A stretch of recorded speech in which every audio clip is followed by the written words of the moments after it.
El presidente de los Estados Unidos, Donald Trump, dijo ayer que están en conversaciones con Cuba, pero antes van a tratar con Irán. Hoy en Washington han comparecido ante el Senado dos de los nombramientos más importantes de la administración Trump en materia de seguridad nacional. Uno, Tulsi Gabbard, directora de Inteligencia Nacional, presentaba su informe de amenazas 2026 junto a los jefes del FBI y la CIA. El otro, el reemplazo de Kristi Noem, posible reemplazo, Markwayne Mullin, nominado para secretario de Seguridad Nacional. Dos alas distintas, el mismo edificio, el mismo día. Se han respondido preguntas y se han dejado preguntas sin responder. Diría que el marcador ha sido equilibrado. Esta tarde se lo contamos todo. Empezaremos por Gabbard, porque es la historia que más resuena desde ayer. Si no han visto el programa de ayer, se lo dejo aquí, para que lo vean cuando termine el de hoy, si disponen de tiempo. Resumiendo, renunció el jefe de contraterrorismo de la oficina de Tulsi Gabbard, asegurando que Estados Unidos atacó Irán porque estaban construyendo un arma nuclear, pero que eso no era cierto.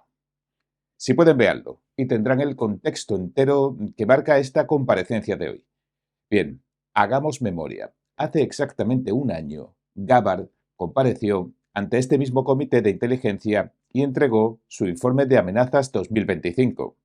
Entregó un testimonio escrito que decía algo muy concreto, que Irán no estaba construyendo ningún arma nuclear, que su líder supremo no había reactivado el programa nuclear suspendido en 2003 y que no había evidencia de que tuviera intención de hacerlo. Eso constaba en el acta del Senado. Hoy ha vuelto al mismo comité, ante los mismos senadores, con una guerra contra Irán ya en marcha desde el 28 de febrero, y entregó su testimonio escrito antes de sentarse ante los senadores.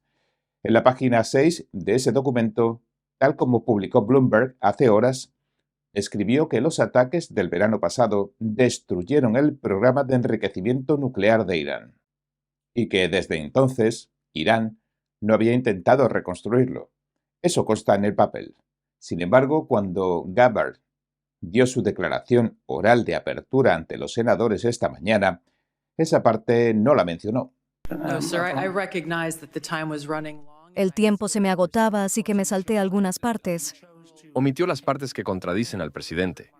El senador demócrata Warner, que acabamos de ver, no fue el único que le preguntó sobre la amenaza nuclear iraní. Fue la evaluación de la comunidad de inteligencia que, como afirmó la Casa Blanca el 1 de marzo, existía, cito, una amenaza nuclear inminente del régimen iraní, sí o no. Una vez más, senador, la comunidad de inteligencia ha proporcionado los datos que conforman esta evaluación anual de amenazas. No va a responder a la pregunta. Si una amenaza es inminente o no es algo que el presidente tiene que determinar basándose en la recopilación y el volumen de inteligencia que se le proporciona. Usted está aquí para informar oportuna, objetiva e independientemente de consideraciones Exactamente políticas. lo que estoy haciendo. No, está eludiendo una pregunta, porque dar una respuesta sincera al comité contradice la declaración de la Casa Blanca. Es decir, estábamos esperando, pero Gabbard se limitó a contestar lo mismo que ya sabíamos ayer, casi con las mismas palabras. Una situación difícil para la directora nacional de inteligencia, no cabe duda. Como ya hemos dicho, el régimen de los ayatolá mató en las revueltas de enero a decenas de miles de manifestantes, mucho más que cualquier otro régimen de la historia. Incluso Venezuela, que acallaba las protestas salvajemente, no sobrepasaba por mucho los 100 fallecidos. El demócrata Jon Ossoff insistió durante la comparecencia de Gabbard y le respondió en sus propios términos esto. La comunidad de inteligencia informó de que existía, cito, una amenaza nuclear inminente del régimen iraní, ¿sí o no? Senador, la única persona que puede determinar qué es y qué no es una amenaza inminente es el presidente. Falso. El demócrata insistió ante las evasivas en que es la propia comunidad de inteligencia la que determina si existe peligro real o no. Algo que suena bastante lógico, ya que se encarga de informar al presidente. Pero fue el propio presidente quien ayer mismo parecía blindar el testimonio hoy de su jefa de inteligencia. Solo quiero decir que la guerra está avanzando de manera muy firme. Nos está yendo muy bien. Irán, les estamos dando una paliza y teníamos que hacerlo. No podemos dejar que tengan un arma nuclear. Estaban a 2 semanas, en mi opinión, a 2 semanas de tener una nuclear. Un descargo de responsabilidad en toda regla para algunos, en otras palabras, que sí, que fue idea suya, pese a los informes de inteligencia. El director de la CIA, John Ratcliffe, en cambio defendió los ataques a Irán. Dijo en la misma audiencia que Irán sí representaba una amenaza inmediata cuando se decidió atacarla, pero tampoco detalló en qué consistía exactamente esa amenaza. Mientras tanto, los informes apuntan a que Joe Kent, el boina verde que perdió a su esposa en la guerra y que renunció a su puesto de jefe de contraterrorismo ayer porque decía que la amenaza nuclear no existía, ha supuesto una fractura interna en la administración como comentamos ayer, y ya se prepara para una entrevista con Tucker Carlson. Y hoy le preguntaron al vicepresidente J.D. Vance sobre eso, y respondió que ni a él, ni al presidente, ni a nadie le gusta la guerra. Hola, señor vicepresidente. Joe Kent dimitió de su cargo por su oposición a la guerra con Irán. Él era uno de esos republicanos bastante comprometidos con la agenda de Trump y el movimiento MAGA. Entonces, ¿cómo interpreta su salida en relación con una posible fractura de esa coalición por la guerra? ¿Y qué puede decirles a aquellos que creen profundamente en la agenda del presidente, pero están realmente preocupados por las consecuencias de lo que implica la guerra con Irán? Well, look, I mean, the president has said this, I've said this, nobody likes war, right? Mire, quiero decir, el presidente lo ha dicho, yo lo he dicho, a nadie le gusta la guerra, ¿verdad? Y le garantizo que el presidente de los Estados Unidos no está interesado en meternos en ese tipo de conflictos prolongados como los que hemos visto en el pasado. Conozco al presidente, conozco la manera en que piensa sobre la seguridad nacional de Estados Unidos. Eso no es un riesgo con este presidente en absoluto. Lo que también ha dicho de forma constante durante 10, 15 años, quizá incluso más, es que Irán no puede tener un arma nuclear y está dispuesto a tomar medidas, idealmente diplomáticas, pero acción militar si es necesario, para asegurarse de que eso no ocurra. De eso se trata todo esto. No queremos que los iraníes tengan un arma nuclear. El presidente ha sido claro al respecto, y eso es lo que llevó a su decisión de hace unas 3 semanas. Ahora, usted pregunta por Joe Kent. Conozco un poco a Joe Kent. Me cae bien Joe Kent. Usted escuchó al presidente de los Estados Unidos decir ayer que a él también le cae bien, pero una cosa es tener una diferencia de opinión. I know the president very well. He welcomes differences of opinion. He likes it when people Conozco muy bien al presidente. Él acepta las diferencias de opinión.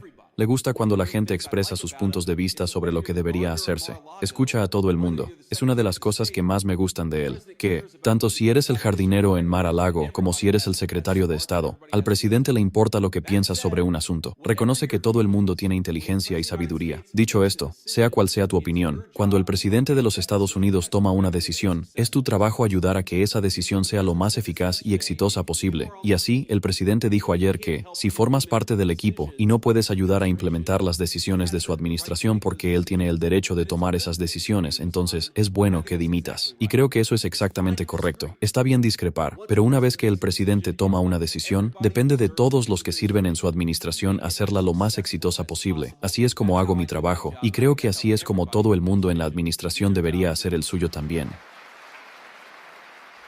Mientras tanto, hoy tenía lugar la audiencia de Markwayne Mullin, que podría sustituir a Kristi Noem al frente de la Seguridad Nacional. Todo depende de lo que dictamine el Comité de Inteligencia que dirige Rand Paul, su némesis política. Así que las fricciones están aseguradas. Cada audiencia es cine político en estado puro. Paul ya ha dicho que no votará a su favor como se esperaba. No es ninguna sorpresa. Mullin dice que el presidente Trump es un amigo, aunque respondió también a Rand Paul, y que le llamaba cada día, dijo, para preguntar cómo estaba su hijo después de que una lesión cerebral que tuvo haciendo lucha libre le postrara en cama.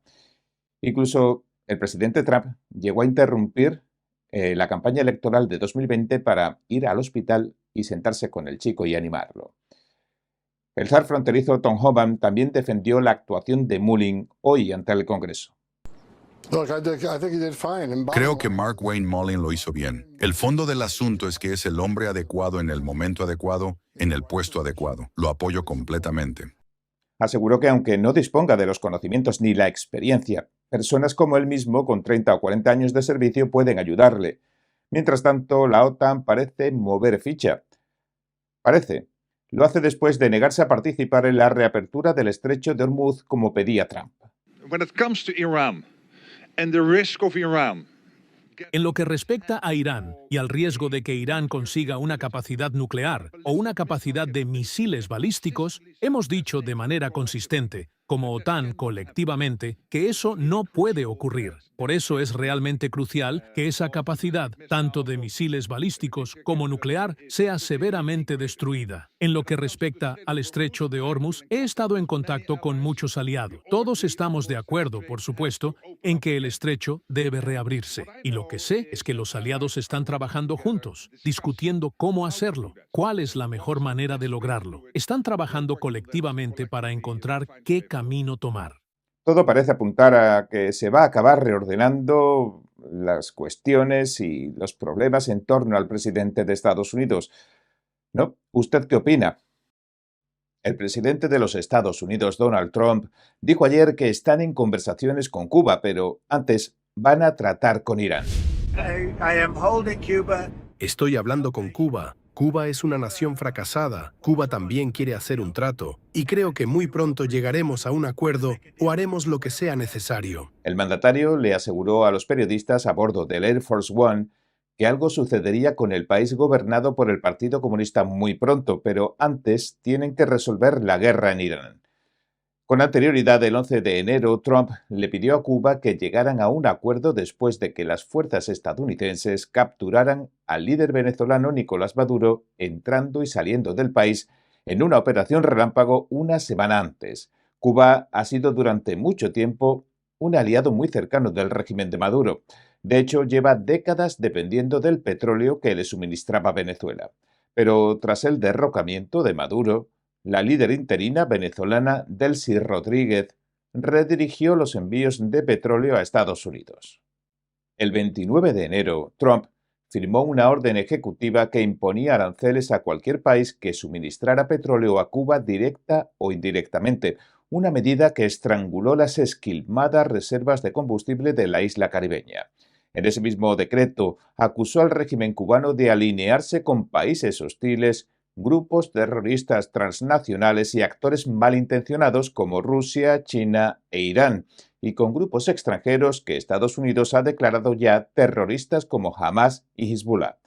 El líder cubano Miguel Díaz-Canel, que siempre se ha mostrado reticente a las conversaciones, dijo hace unos días que su gobierno ha estado negociando con funcionarios estadounidenses para, según dijo, identificar y resolver cualquier problema entre las dos naciones.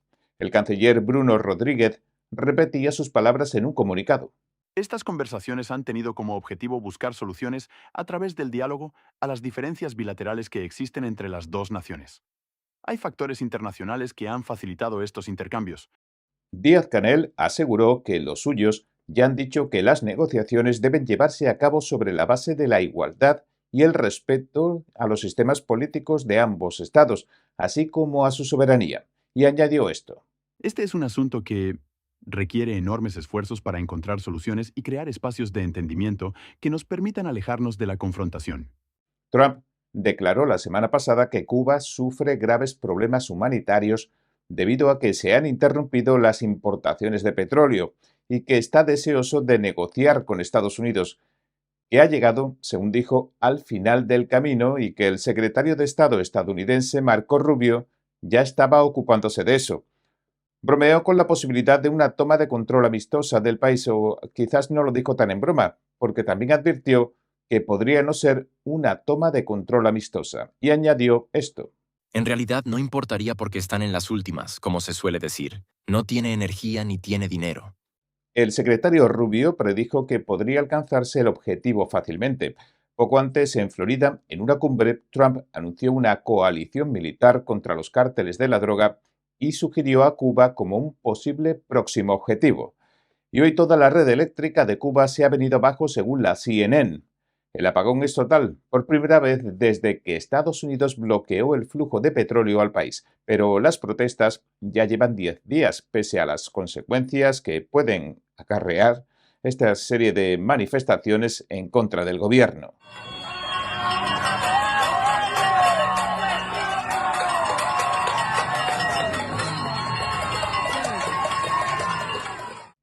El sábado se informó, aunque es difícil de confirmar debido al bloqueo informativo, que quemaron la sede del Partido Comunista de Morón, al este de la isla. No, que quémenlo para la pinto. Mira, mira, mira, mira, mira.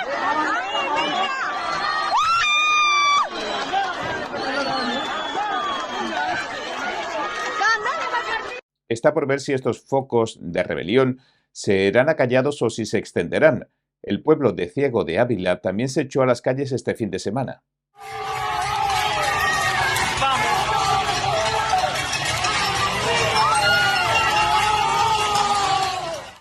Ahora las autoridades cubanas, pasando al plano político, acaban de anunciar que van a permitir que los cubanos que viven en el extranjero inviertan en las empresas privadas de la isla. Forma parte de un plan más amplio para revitalizar la economía, que es una economía en apuros. Permitirá a los expatriados que así lo deseen tener negocios en el sector privado, es decir, ser propietarios. La Habana busca así nuevas fuentes de capital en medio de una crisis económica cada vez más profunda y las frágiles conversaciones con Washington. Óscar Pérez Oliva, el ministro de Comercio Exterior e Inversiones de Cuba, declaró a NBC News que incluso a los de Miami se les permitirá participar. Cuba está abierta a mantener una relación comercial fluida con las empresas estadounidenses, también con los cubanos que residen en Estados Unidos y sus descendientes. Hoy por la noche se programó el anuncio oficial que marca un cambio potencialmente significativo porque durante décadas la propiedad privada y la inversión extranjera tenían poca cabida en la agenda del partido. El plan de Fraga consiste en crear lo que denomina un entorno empresarial dinámico capaz de atraer capital, tanto de inversores extranjeros como de la diáspora cubana. El objetivo sería estimular sectores que van desde el turismo y la minería hasta la infraestructura energética. Esto va más allá del ámbito comercial, afirmó. También se aplica a las inversiones, no solo a las pequeñas, sino también a las grandes, sobre todo en infraestructuras. Si bien Fidel Castro, quien gobernó Cuba de 1959 a 2008, alguna vez describió el sector privado como una concesión al enemigo, su sucesor y hermano menor, Raúl Castro, lo calificó posteriormente como un componente estratégico de la economía. Ahora el presidente cubano Miguel Díaz-Canel, quien también es el primer secretario del Partido Comunista de Cuba, ha mantenido en gran medida la postura del joven Castro y hasta ha pedido recientemente que se transforme el modelo económico de la isla. Ahora esta medida podría liberar miles de millones de dólares en capital potencial de la diáspora cubana, muchos de cuyos miembros mantienen fuertes vínculos financieros con la isla a través de enviar remesas, cuyos volúmenes han fluctuado en función de las restricciones del gobierno estadounidense. En 2022, el Departamento del Tesoro de Estados Unidos amplió la posibilidad de que los cubanos enviaran dinero a su país, haciendo especial hincapié en las remesas que, abro cita, fomenten el desarrollo de empresas privadas y el funcionamiento de la actividad económica en el sector no estatal por parte de empresarios independientes del sector privado. Fraga declaró a NBC que el cambio de política se produce en un momento que Cuba sufre varias crisis económicas, entre ellas la escasez de energía, la disminución de los ingresos por turismo y las interrupciones en el suministro por las tensiones con Estados Unidos. Hasta hoy, en algunas zonas, los cortes de electricidad han durado más de 12 horas al día.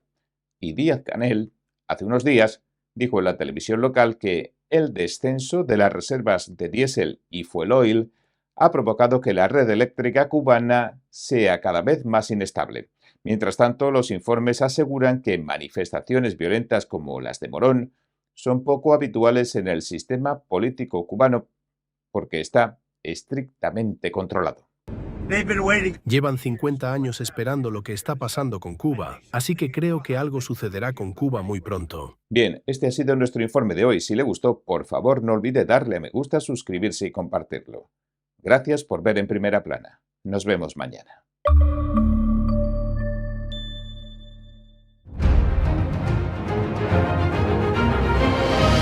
Un espectáculo realmente importante para cada uno de nosotros. Esto es lo que usted ha estado esperando.